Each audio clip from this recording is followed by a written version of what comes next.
त्रिदलं त्रिगुणाकारं त्रिनेत्रं च त्रियायुधं त्रिजन्म पापसंहारं एकबिल्वं शिवार्पणम् त्रिशाखैः बिल्वपत्रैश्च अच्छिद्रैः कोमलैः शुभैः तव पूजां करिष्यामि एकबिल्वं शिवार्पणम् कोटिकन्या महादानं तिलपर्वतकोटयः काञ्चनं शैलदानेन एकबिल्वं शिवार्पणम् काशीक्षेत्रनिवासं च कालभैरवदर्शनम् प्रयागे माधवं दृष्ट्वा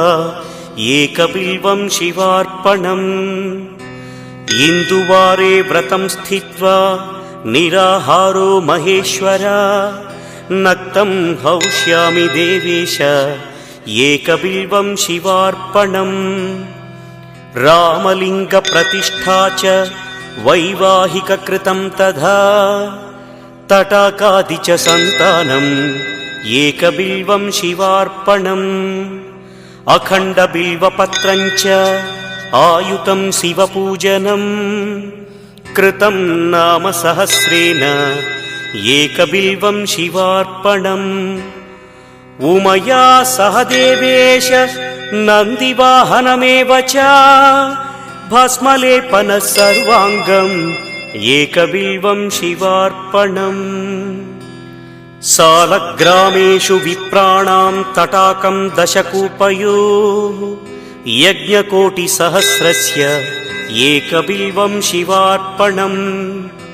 दन्तिकोटिसहस्रेषु अश्वमेधशतक्रतौ कोटिकन्या महादानम् एकबिल्वं शिवार्पणम् बिल्वानां दर्शनं पुण्यं स्पर्शनं पापनाशनम् अघोरपापसंहारम् एकबिल्वं शिवार्पणम् सहस्रवेदपाठेषु ब्रह्मस्थापनमुच्यते अनेकव्रतकोटीनाम् एकबिल्वं शिवार्पणम् अन्नदानसहस्रेषु सहस्रोपनयनं तथा अनेकजन्मपापानि एकबिल्वं शिवार्पणम्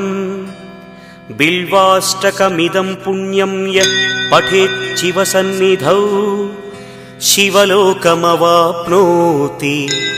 एकबिल्वं शिवार्पणम्।